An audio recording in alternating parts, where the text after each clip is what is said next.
എല്ലാവർക്കും നമസ്കാരം.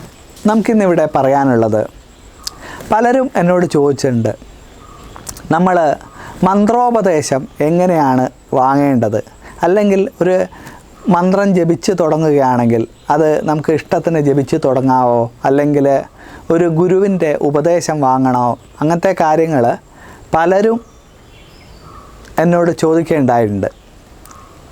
അപ്പോൾ അതിനൊരു കാര്യം എനിക്ക് പറയാനുള്ളത്, നമ്മൾ ഏതൊരു മന്ത്രം ആണെങ്കിലും അത് ഒരു ഗുരുമുഖത്തു നിന്ന് തന്നെ വാങ്ങി അദ്ദേഹത്തിൻ്റെ സമ്പ്രദായപ്രകാരം ജപിച്ച് തുടങ്ങുകയാണെങ്കിൽ അത് ഏറ്റവും ഉത്തമമാണ്. കാരണം എന്താണെന്ന് വെച്ചാൽ, ഒരു ഗുരു മന്ത്രദീക്ഷ തരുമ്പോൾ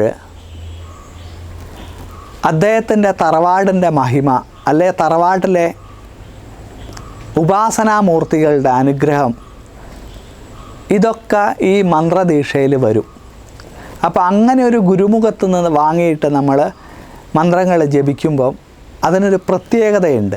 കാരണം ഓരോ ഗുരുവിനും അദ്ദേഹത്തിൻ്റെ പാരമ്പര്യത്തിനനുസരിച്ചിട്ട് ഒരേ മന്ത്രങ്ങളാണെങ്കിലും അതിന് വ്യത്യാസം ഉണ്ടാവും. ഇപ്പോൾ നമ്മൾ രണ്ടാളെടുത്തുനിന്ന് ഒരേ മന്ത്രം ഉപദേശമായിട്ട് വാങ്ങുമ്പോൾ അതിലുണ്ടാകുന്ന വ്യത്യാസം അവരുടെ പാരമ്പര്യത്തിനനുസരിച്ചുള്ളതായിരിക്കും. അപ്പോൾ അങ്ങനെ ഉണ്ടാവുമ്പോൾ ഒരു ഗുരുവിൻ്റെ അടുത്തുനിന്ന് വാങ്ങുമ്പോൾ അവരുടെ ഉപാസനാമൂർത്തികളുടെ അനുഗ്രഹവും, അല്ലെങ്കിൽ അവരുടെ സമ്പ്രദായം, തറവാട്ട് സമ്പ്രദായത്തിനനുസരിച്ചുള്ള വ്യത്യാസവും നമുക്ക് ഒരു അനുഗ്രഹമായിട്ട് വന്നു ചേരും. മറിച്ച് നമ്മളത് ഒരു പുസ്തകത്തിൽ നിന്ന് വായിച്ച് സ്വന്തം ഇഷ്ടത്തിന് തുടങ്ങുകയാണെങ്കിൽ അത് ചിലപ്പോൾ ഒരു അനുഗ്രഹമായിട്ട് മാറില്ല.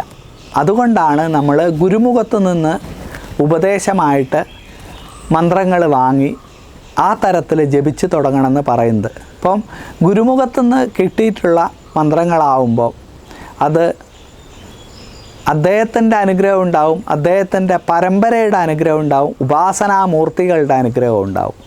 അപ്പം അങ്ങനെ ജപിച്ച് തുടങ്ങുന്നത് നമ്മളുടെ കുടുംബത്തിലേക്ക് തന്നെ ശ്രേയസ്സായി മാറുകയും തലമുറകൾക്ക് അഭിവൃദ്ധി വന്നു ചേരുകയും ചെയ്യും.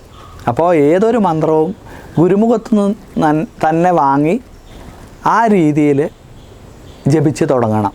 അത് പ്രത്യേകം ശ്രദ്ധിക്കുക. എല്ലാവർക്കും സർവേശ്വരൻ്റെ അനുഗ്രഹം ഉണ്ടാവട്ടെ.